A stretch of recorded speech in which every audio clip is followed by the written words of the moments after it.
Dynamic. I see some of y'all ain't laughing. You kiss my ass. That's funny. Fearless. They talk to you at work. What are you gonna do for excitement today? I'm gonna drive past the police and try not to get my ass whooped. Groundbreaking. My sister on drugs. I ain't ashamed to tell you. Some of your family members fucked up too around here. And their style, their success. We had a togetherness that I ain't seen since. We went out there to make you laugh as hard as we could. And we supported each other in that because at the end of the day, the Kings of Comedy was the whole. Completely changes what's possible for the next generation. I'm a grown-ass man, dog. I ain't gonna call no another dude delicious. Black comedy has many greats, but only four kings. What we created spawned the whole generation. Uncut, in your face. That guy has got First show I fell in love with. Jefferson. A movie star, that's rare. Fresh new energy. Multi-dimensional. Unapologetic. People want to see. You can't even talk about black comedy without Step Comedy, Eddie Murphy. Kings of Comedy. Kevin Hart. Fundamental to the black culture. In the 90s, black stand-up was colorful and it felt very hip-hop. It was, you don't get to tell us what to do. Exactly. You don't get to tell us how to be funny. Right. I couldn't give him no blowjob. My big ass lips, his little old dick. It wouldn't work. 90s comedians were special. Black comedy was, I think, probably at its all-time high at that point in the 90s. Definitely was. I mean, we all gotta admit, the pinnacle of 90s comedy was the Kings of Comedy. All of them are major headliners. 3 of them, except for Bernie, were on major TV shows. Steve, I just saw a rat. A big rat. A hood rat. Gold teeth, do-rag. I think he had a beeper. So for them to come together and start selling out, theaters and stadiums and arenas. I mean, it was a perfect combination, man. Yeah. It summed up what 90s comedy was. I don't think any other combination could have done that. No. Cheers, man. Always great seeing you brothers, man. Always, brother. Feels good. A lot of people. Wait they don't think wait this for is me. real. I'm gonna get a drink. Oh, man. Chris Spencer. Steve, For thank sure, you. man. Anytime. Some of y'all said up, yes brother? and didn't even know what I was doing. I sure didn't know. Steve came and was like, all right, That's a Chris Spencer move, man. That's the clout you got, though. Like, Chris, hey, man, meet me over here Wednesday. What we doing, Chris? I'll tell you when you get there. If you're not late, I'll tell you. Yeah. You know what's so funny? You always hear from some of our cohorts that, black people don't work together in Hollywood. I don't know what that is, because I've never called you, and I've never called you, and you guys didn't say yes, or give me a quick no. Right. So I appreciate that you guys are here tonight. Yeah. So I feel like we come from a generation where it's just different anyway. Like, we definitely had to be in the clubs together. We was from the era when it was a lot of lions out there. Lot of lions. I'm talking about everybody had a cold sex. That's what had me in the white rooms for so long. I always think about me and DL. We heard of each other, and then we saw each other in the airport in St. Louis. Okay, what year was this? this? Like this was Early 90s, late 80s. Maybe late 80s, yeah, late 80s. Everybody flying Southwest, what I'm saying? Trying not to be in the backward seats when they had the backward seats on there. Sure. Steve was almost the same way for me. Like, somebody else had mentioned him to me, and so we knew of each other. Right. B, at the time, he was just like a big brother and a comrade all at the same time. Like, one of these people that, he did a lot of comedy in Chicago. And B was one of the top ones. If Bernie was alive today doing what Bernie was doing, bro, how far could this go? This is the funniest dude I've ever been around in my life, man. I know the first thing you say, that's a black motherfucker that came out here. I know I'm a black motherfucker. I know I'm black. I started to really shock y'all this evening, I started wearing all black and some blue contact lenses. I'd have fucked y'all up. I heard said he was a bad dude out of St. Louis. I met Steve because I'd heard about him. He's a bad dude out of Cleveland. Mm-hmm. And you would hear it was mythic. It was like hearing about Bigfoot or fucking a unicorn. They say yachting is America's #1 sport. You don't never see none of us yachting, do you? After that first big boat ride, we kind of lost our taste for sailing. You were on a different level. Like you were, Steve Harvey was, you were our Richard Pryor. Right. You know what I mean? Like, I heard about you because I used to open up for Jeff Foxworth. So I knew about you in these mainstream rooms, We can play 'em, destroying. You ever just get tired of being poor? You ever just wake up sometime in the morning and just go,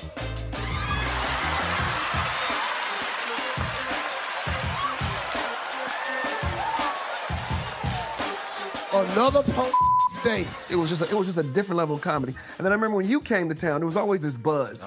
Cedric the Entertainer. I'm like, what's his real name? I'm like, nobody knows. And then to see you put the house in a frenzy. Oh, you can't listen to the radio no more. You can't. I was riding around my daughter, 6-year-old daughter, out kicking it, you know, she just singing, you know. Freak in the morning, freak in the evening. Oh, hell no. Shit. Not my daughter. I'm coming up. I remember the first time seeing you. It was the Bay Area Comedy Competition. Right. And I thought me, Sully, and Sean Wayans were the only black comedians in LA. And y'all was on stage, and I looked at my little joke book and was like, I am not a comedian. I am not ready for what I'm looking at.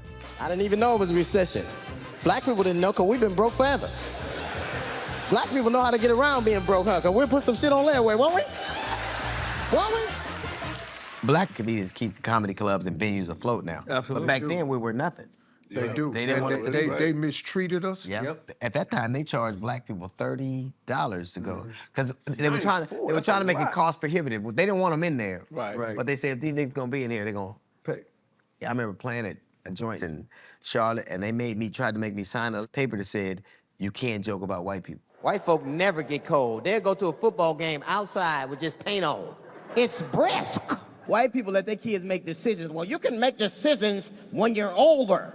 Not no black kids. Like it was like, and I said, nah, man, He said, well, we're not gonna let you play. I said, well, you better tell these 3 sold-out shows they gotta go. Now the militia, these crazy motherfuckers, now these are a bunch of white dudes who are mad at the government. Now, maybe they covered this in the 65 days I was absent from history class, but the government of this country was constructed for white men by white men. We never worked with each other because in the white clubs, they didn't hire 2 black acts. Ever. Back together. And Sid got sent home because he was working with a black dude. That's how I met him. At the white like club. If there was a black headliner, there was gonna be a white middler and a white go home. Yeah, you can't be there. And so I drove 10 hours to Dallas, expecting to get this money. I get down there to do the white club. There's another black headliner. It was one of these things, like, I'm stuck, man. I mean, I'm supposed to make, I got $150 or $120. I got to stay with a girl. I took her to Applebee's when that was new. That was big time. The salads are cold, but the fajitas are hot. And everything else is just too cool. Don't judge Nah, me. but they wasn't never. Yeah, come on. Applebee's when it first came out, man, come on, man. That was big time. Yeah, that was before the Boy, two I for was one. somebody, you know. She was like, let me stay with her for that. You know, I was like, oh, so that was Give me the rimless, I'm gonna Yeah, give you. like, yeah, that was my move. But then I was supposed to make 300, and they canceled it all. So I go by Steve's club, and you know, just so happens that the headliner is bombing. And so Steve's like, man, you think you can go up and do something with this crowd? I go up, I kill. He said, look, man, I can't promise you nothing, but come back. If this dude keep bombing, I'm gonna let you go on stage and I'm gonna figure it out. You know what I'm saying? And sure enough, I was working, so he kept throwing me up as this surprise at the end of the night, and then booked me. All of it felt like a crush, and then for somebody to see you and go, I see you, like, it was dope. So, but basically that was one of those things that we really became really tight friends from there. I was the first one that was paying black acts. Yep. Cause I wanted them to make money like I wanted to make money. Right. Yeah. So for you to come to my club and make $1,000 or $1,500 for the weekend, that's what I paid them. That was unheard of in '89. You don't get that kind of money, man. You would have thought I was in a slave movie when he first. That boy offered me $1,000. I was like, Mr. Harvey, sir. I sure do thank you, sir. Lord have mercy. You knows what this gonna do for my family. You put all you missed was that. $1,000 now. It was. I remember you paid me. I went back and cried because I'd never seen that. And a plane ticket and a hotel room. It was such a different thing because I'd never seen. I was like, this is all mine. So it wasn't that many places that black people could work, but he had this club called Buku Reyes in Dallas. Yes. South Dallas. Yes. Oak Cliff. And I remember I was on stage, and I remember you came in, and we did till like almost 6 o'clock in the morning. We were on stage till 6 o'clock in the morning, and nobody would leave. I mean, really, that night, we didn't know it, but it was a prelude to what we were gonna do eventually. Well, that's kind of like the beginning of the Kings. The Kings is here. So if you're ready for the rest of the show to get started, everybody say yeah. The Kings of Comedy consists of 4 of the baddest ticket-sellingest brothers in the country today. How can we classify these guys? Everybody had their own style. D.L. Hughley is one of the masters of the quick wit. It's funny because white people lay out in the sun all day long to look like niggas, which is stupid. Don't they know if they get a real good tan, look too much like a nigga, they might get laid off? Cedric is like your uncle at the barbecue. It's so hot, I saw a Greyhound bus and the dog was on the inside. That's what I'm thinking. Bernie Mac is that dude. He was the comic that would say what other comics were afraid to say. That plane crash, excuse me, I gotta talk about it. That was some bullshit. White folks, y'all better learn how to fight. Motherfucker got a butter knife, hijack a goddamn plane, that's bullshit. Steve was just the perfect host. He brought it all together, man. I'm just out here tripping. I'm trying to stretch the show out far as it'll go. I done drove around this raggedy motherfucking town. Trust me, we need to stay in here as long as we can. I don't think he's hosting Family Feud if they didn't see Kings of Comedy. If that's up there, I'ma shoot myself in the teeth on national TV, and I'm gonna send the tape to TMZ. They were all A-list in the black community comics, so putting all 4 of those together was just an incredible sight to see. I definitely want to go back to the actual beginnings of the Kings, the tour, how you guys went from theater to arenas and stadiums. What is that first year? I remember like Walter, he did like a couple Walter of Latham. with just Steve and Bernie before the idea grew into a big idea. Like I think. Right. And then the real first Kings of Comedy was me, Steve, and Bernie with Guy as the MC. So he would do the night. You just sit next to a white person, say welcome. This is hug a white person day today. Hug your local white person. My man with the dreadlocks, hug. The guy know he was not a king, he was just the MC? Yeah. We reminded him of that all the time. He definitely knew when the paychecks came out. He definitely realized like, oh, okay. Because I've seen a few interviews, it was like, in the beginning of the Kings, it was me, Steve. Yeah. I mean, but he did his job, which was great. You know, like anybody knows, you doing an arena tour, you got 16,000 people out there, you go first. Right. Like you got a job to do, and he did it. And listen, like, he's very like brilliant. We all know that. All day. Like so, he set it up great, and then the next year we had a DL, and then that's when it became. And that's when it became Kings. really the Kings. Get all my shit done, I'm going to see the Kings. Not the Kings, the Kings. Well, goddamn it, Charlotte, I got news for you. The Kings is here. We all had individual fame. It took a degree of self-downgrading, if you will, like to go with everybody because we were all individually guys that were selling out 5,000 seats, 2,000 on our own. And that's enough. If you're a comedian, you like, That's I'm fantastic. killing it, bro. You're like, you're there. So see, man, we come from an era when we did comedy the way it was supposed to go. Our objective on stage was to make you laugh. Right. It wasn't to shock you. We went out there to make you laugh as hard as we could. It's like that big movie that came out, the Titanic. The band was playing as the ship went down. Kool and the Gang would have been unplugged and shit. Man, let's get the fuck out of here. And we supported each other in that because at the end of the day, the Kings of Comedy was the whole. Yeah. It wasn't the individual. If the King tour did good, we did good. Man, we got bonuses some nights. Dog, we would go home and we'd be on the plane with the money. We'd be going, is this shit real, man? And then what happened was we went to DC and we sold out a Friday, Saturday at the MCI.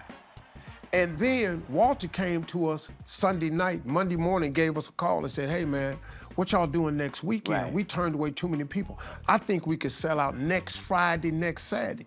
Bro, these tickets ain't even been on sale. How many seats? It's is it? 16,000. So that's 16. That's So we 32,000 sold y'all out already just did. 32,000 gone Friday, Saturday in D.C. Well, this light-skinned brother came to the show that worked for USA Today and said, hey, man, how many newspaper articles y'all got out about y'all? And we looked at each other and went, nah, man, we never done it. He said, how many interviews have you done? No, we've never done an interview. They said, how long y'all been touring? We said, a couple years. He said, do you know you just sold out to him? I said, yeah. We done sold out every place we've ever been. He said, how? I said, we tell them on the radio we coming. Flavor for the new millennium, also getting ready for the 5 o'clock traffic jam. What? Man, No Limit in here along with the kings of comedy. Dog, we had no other way of promoting it. We just do radio, and that was it. Wasn't no social media. And next thing you know, we were on the front cover of Life section in USA Today. And after that, as soon as you put them on, it was like Jay-Z, we wasn't selling out in 2 hours or nothing. But what difference does it make? If you can't get in, you can't get in, you know. Right. So we just sold out everything. And that audience was predominantly black? Predominant. It was all niggas. Yeah, at first. So I'm saying that, and when did it start to slightly? Was it after the article? After the article. You saw mainstream. You like after the article, you start seeing white people. A lot of white people in the house. They got their seats all up front. How y'all doing? Nice and early. Y'all charge y'all shit, didn't you? White people can charge tickets. We got to wait. We got to wait on our check to get ours. We were selling so many tickets. Nobody had ever did a tour where you kind of got to see all of your favorites in one night, and then that thing became... It was like Wu-Tang playing. It became a phenomenon. It just felt totally different. I mean, they would laugh so much. Have you ever been standing next to a speaker and it hurts your ear? Yes. Like, it's something about the way it hurts your teeth. Right. Like, I was like, this... And I told a joke that was so loud, I'm not closing my legs, like, I'll blow my head off on stage. They didn't have to describe Jesus to me for me to know he's black. Jesus' first miracle was turning water into wine at a wedding. Now, if that ain't black folk shit, I don't know what is. Lord, we done ran out of wine. Well, y'all know normally I don't do this, but go ahead and keep the party going. We didn't know how big it was gonna be, and it turned out to be a monster.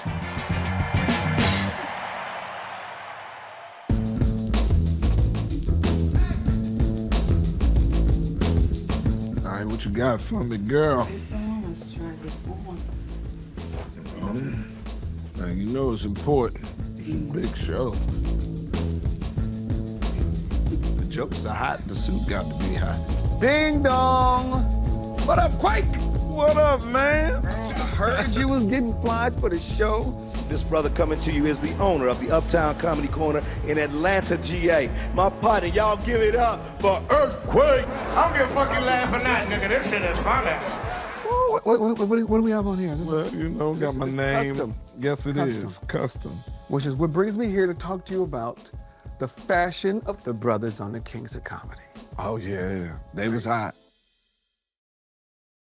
I think with Kings of Comedy, what made that special is these dudes were all suited and booted and ready to go. They were all looking their best. The guys had on custom suits. They got stylists. Like, oh, okay, this is how we do it. This is how you become a star doing stand-up comedy. They were dressed to the nine, dressed to the T.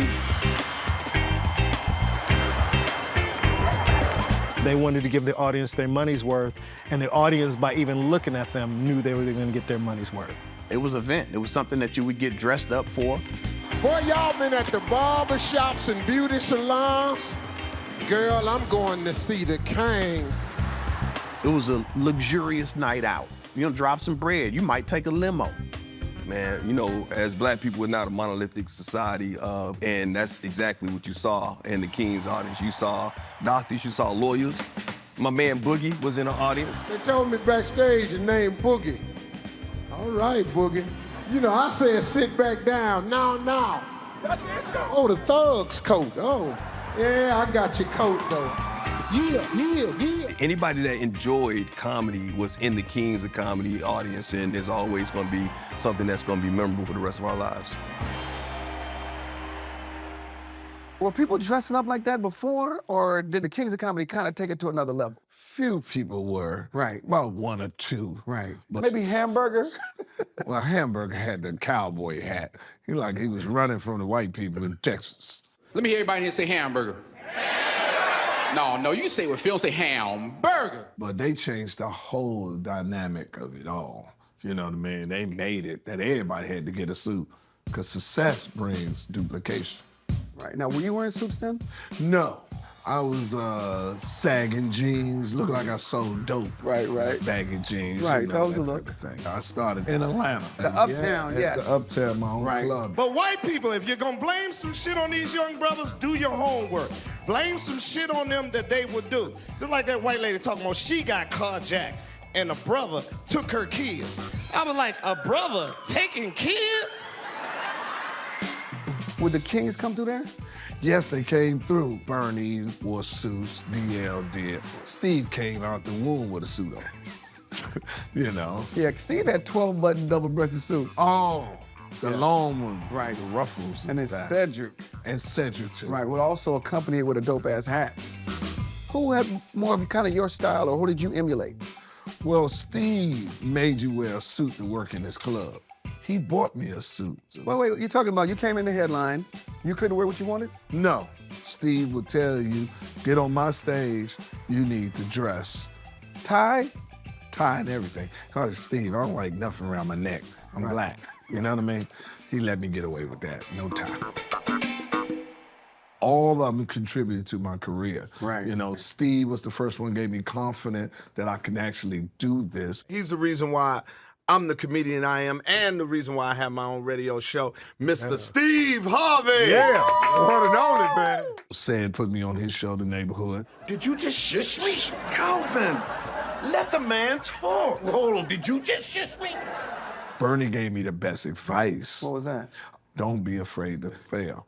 Be yourself. Exactly. And Bernie pulled me to the side, told me that, and God rest his soul, thank you. Did you ever see them live? All four of them together as the Kings? No. I never went to none of the shows. I was always working. Right. And usually you hated when they came in town because you was there. That's when you sit down and say, well, there's gonna be only 50 people at my show. Right. Let me go on and bust up some liquor and have a good time. You'd be upset because when they came through there, they was the show. Right. It was like Michael Jackson of comedy. Right. It was nothing. Nobody want to go see nobody else. The Kings in town. Why are you here? Right. You know what I mean? I got mad at my agent and the club. You knew they was coming. You know what I mean? Why would you do this to me? It's 52 other weeks, ones or whatever. You could pick me another week. You're going to put me up here with that type of situation. Earthquake, thank you. You know how I feel about you. You know I love you, You're man. a mentor, a brother. Thank you. And I'm glad you're gonna let me take one of these because I don't have man, a come on. strength See, like this. LA dudes always stealing.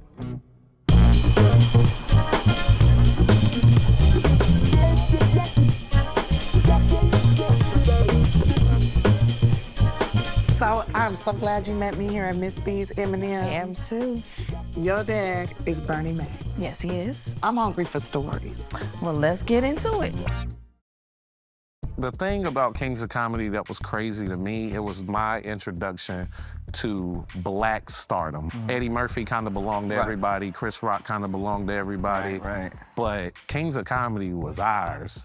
That was ours. And you could sell Unapologetically out ours. arenas with just us. Right. I had never seen that before.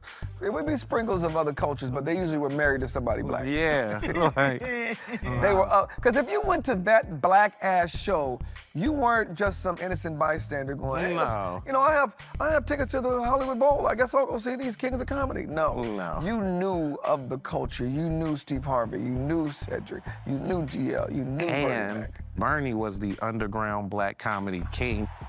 I never got to meet him, but I did watch him on Oprah. And he talked about not worrying about the money because it comes if you do what you're supposed to do. Exactly. I think if you focus on being the best within yourself, all that stuff will come. I hear people say, get your money on, get your money on. I hate that. If you do well, the money will come. Exactly. That stuck with me. And he told me that too. I was an extra on his show. So I was like, okay, I'm gonna make my way over there and talk to him about comedy. And I was like, I'm in this GL Metro. I'm just trying to figure out how I can get paid more than $15 a show. He said, be funny. Be funny, period. That's it. That's the only way you're gonna get paid more. And I was like, yeah, because I'm ready. I'm ready. She ready. He was like, well, I don't know if you're getting only $15 a show. You're not ready. Bernie Mac. So his big break was what? I don't know if I can say that there was like a big break. To me, it was like all of these stair-step moments. He does the first season of Def Jam in the yellow sweater, you know, stir it like coffee. Man, when I first got married, my wife used to give me pussy by the pound. Now I got to steal pussy. If you don't know how to steal pussy, I'm fixing to teach you. But when you get it in, stir it like coffee. Stir it like motherfucking coffee. Season 2, he does the, I ain't scared of you. You don't understand. I ain't scared of you, motherfucker.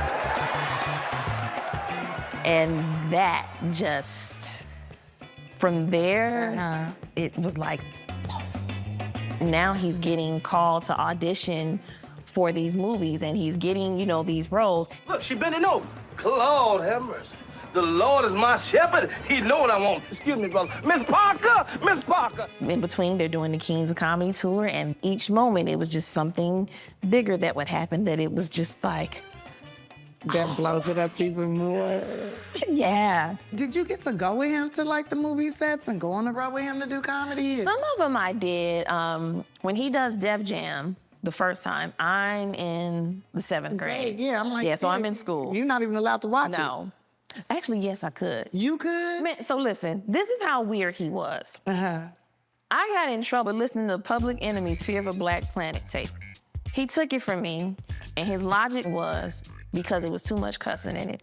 And he looks at me and goes, how the fuck you listening to all this goddamn cussing? Like, I'm thinking it's a joke. I'm doing like you can't be serious. Like, you know who you are, right? Ain't nobody fucking with you. Ain't nobody fuck. Ain't nobody fucking with you. You cuss all the time. No, the fuck I don't. I wish you, how you gonna tell that bullshit ass lie on me? I'm like, is he serious? He was dead serious. Couldn't watch that, but I could watch all of his stand-up routine. But did he do jokes about you in particular? He did. My daughter getting married, man, and women, y'all love marriage. Fuck is up with marriage? Be happy than a motherfucker on somebody else's expense. Did that make you feel some type of way? Not when I was younger. When I was younger, I enjoyed it. It was like, oh, look, my daddy's on stage, so yay, go daddy. And then as I got older and the jokes got more personal, I was like, wait a minute, hold on. Sorry. My daughter and boyfriend had a fight. I told the motherfucker, you know, I don't get nobody business, right? I came home, my wife said they was arguing downstairs. I was like, arguing? She said, I think he hit her. Y'all can fuss and fight, don't hit my motherfucking daughter. Son of a bitch, you. I'll kill you, man.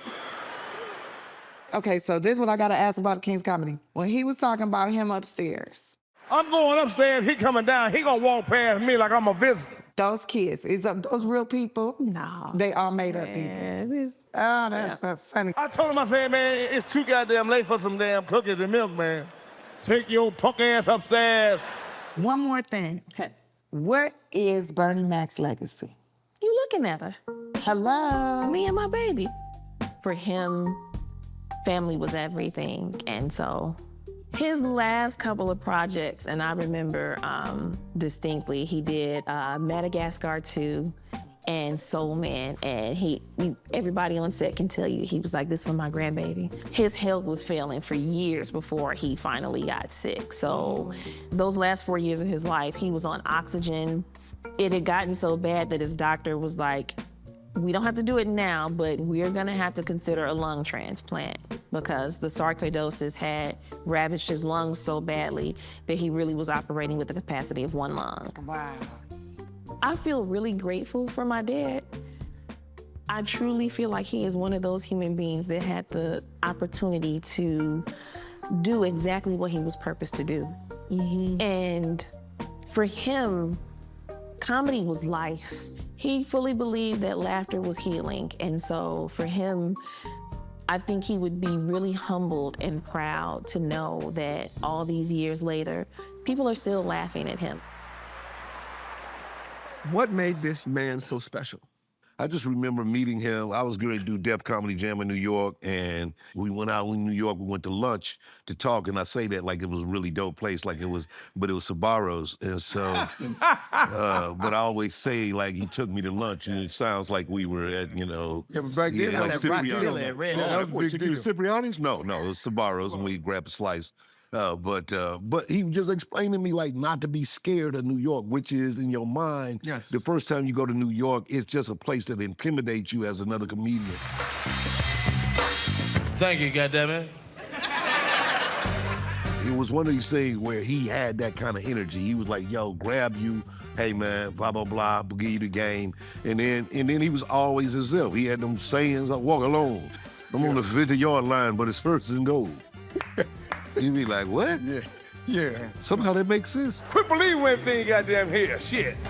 Believe in yourself. I don't believe shit until shit happens. Bernie would go on stage, and we'd all pull up a chair backstage where the monitors were to watch Bernie, because we used to call it, let's go see the train wreck. Yeah. Because Bernie never did the same set twice. He was gonna do something, like he would do stuff like, he would make the ministers stand up. Yeah. All the ministers in the crowd, and they'd stand up, and then he go, turn to your neighbor, tell him you love him, the whole hands, repeat after me. And we don't want to hear this shit. Stop making us do this. And I'm going like, whoa. And he be going, Bernie, they're pastors. And Bernie didn't care, man. We would sit there and go. Yeah. And he would have the rest of the kings with their mouth hanging open backstage. He's small, but he stuttered real bad. He kind of slow. He stuttered real, we want no... Have you ever seen somebody who has a lazy eye and you pretend like they don't, so you line up to their vision? You're like trying to. Right. That's what Bernie was. He made the world line up to the way he saw things. Yeah. And I had never seen anything like it. Let me tell you something. Let me tell you a secret about the Kings. The audience would get a hell of a show, but I knew back in the dressing room, We're gonna have some fun. I was dealing with some minds, man, that was so twisted. Give me the definition of what that means. DL would go out there first, then Sid would go out. Then there was a little intermission, and Sid's team would go out in the lobby and pass out backstage passes. So after the show was over and I come off stage, I would open the door to the dressing room. It was a lounge. Sid had it was a tavern. It was a full-blown tavern. It was just, and there were just in there 30 of them with free backstage passes. We didn't have to go anywhere because Sid had taken care of that. As the show's going on, you know, and I'm preparing, you know, getting into my zone, trying to do things, you know, I go through a lot of different things. See, on the spectrum of, like, Bernie did the least. Yeah. Then it was me. Yeah. The least? And then it was them two. Yeah. Them two was a whole separate mechanism. Who was the worst? Them two was the version. Between the two of you, who was the worst? No. At that time, this is the time before I was a I Christian. can hand it. Look at me. Before I I'm telling you right now. I would actually be shamed. Yeah. This is the time. I would actually open the dressing room door and go, oh, I'm sorry. My bad. But it was so corrupted. See, the beauty of the tour was there was no phone cameras, there was no social media. No. That was some party. Oh my God. After the show. You had your pick of what you wanted to do. Right. And then DL would come over, and then we exchanged cigars all the time. We smoked cigars. We were smoking so many cigars, they was finding them. Yeah. 3-card maximum draw. Don't get silly. The fine had gotten so big, we would send the fine in before we came to town and just pay the fine off. Because we smoked cigars every weekend. It's on me? It's on you. Come on with that pair. I ain't got none. But what was going on in Bernie's room? Bernie drank beer and Miller Genuine Draft, and he smoked cigars. And he walk alone. Yeah. As soon as we had to go to after party every night. Right. As soon as the Crown Royal people came in and Bernie saw him, Bernie was gone. Yep, it was a whole different thing. Bernie didn't do none of this, man. No. Bernie didn't do none of that. I didn't either. You'll catch him back at the bar. He'd be at the bar at the hotel. Yeah. Bernie was a special dude, man. So, you know, when I hear stuff about us and I hear stuff about the dissension. I've heard you kind of allude to what happened between him and Steve. All I can say is what Bernie told me. And he was upset with Steve because he said Steve tried to get him taken off for the Oceans movie he did. Ocean's 11? Yeah, and tried to vie for his part after he already got hired. Steve had differences with him when they went on. Steve was scared of him. I don't really know what they're talking about. Because the thing about Bernie was a man's man. So when somebody say, you know, they treated Bernie like shit, that was impossible. Right. Bruh, that was impossible. This dude right here was Chicago South Side to his core and blood. You mistreat this dude right here, you know the problem you're gonna have? Bruh, that was an impossibility. This was a man's And he liked you. He liked everybody. He just did his own thing. People really don't believe me and Steve friends. So people think that it's fair. I'm like, no, dog. I said, I literally just talked to him. But and then, of course, they see me and DL together quite a bit, you know. But it is that kind of thing, that yokeness that happens that people would love for it to be false. Right. These two dudes right here matter to me in a way where, like, you know, like he say, like if we going through something, we'll call each other. Because we feel for each other, because we know the real person. No one has meant more to me in my entertainment career than this man right here. I know they lying about you online. I know that podcast is bullshit. Hanging that dog, don't pay no attention to that. Yeah. Because, you know, and look, man, regardless of what anybody has ever said, after Bernie passed, there was no discussion of replacing Bernie. Right. There was never discussion of anybody except us. We were the only kings ever. I don't even know where that came from. Yeah, people would say that. People would always ask you, who you think? But you know, like for us, it was definitely a different space in our time and our life and you know, that kind of unity. It's like you can't. You haven't seen black unity like that since the Negro Leagues. Like that African proverb: if you want to go fast, go alone. If you want to go far, go together. We was on tour for like 2 years. It was like Rolling Stones, Janet Jackson, Kings of Comedy. Like right now it would be the equivalent of when Beyonce them out, right? And how the world goes crazy over their tours. That, you know, like just the tour itself. And then one year it was just Rolling Stones and the Kings. So you guys are doing arenas. Yeah. Selling out all over the world, and you guys decide to do a movie and you call Spike Lee.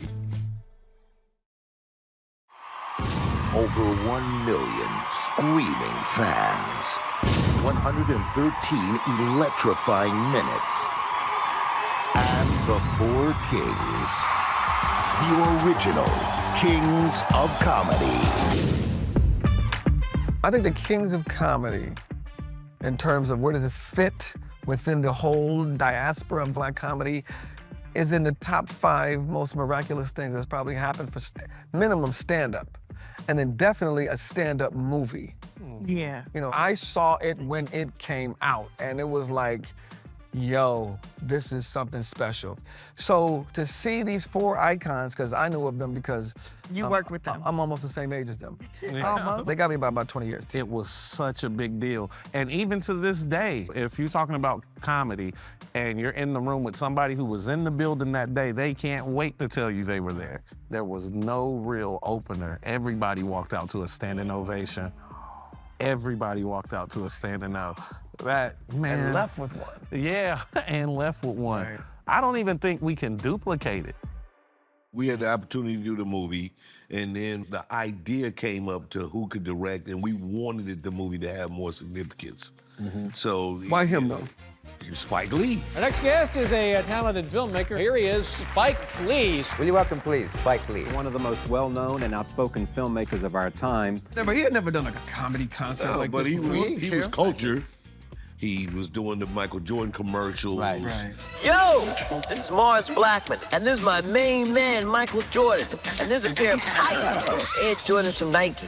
He had did his movies. You know what the fuck that means? Yeah, it means pay me my motherfucking money. That's what it means. He was that director like that he came to see the show, loved the show, And then we had to make the deal. He was, he cut into the money, so Yes, it was he a did. thing.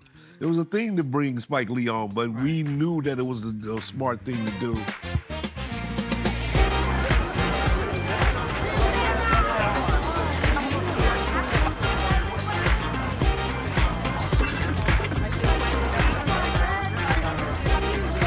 Yeah, these are my homeboys. I'm proud of them. And I'm here tonight to support this project, and I'm wishing them most success.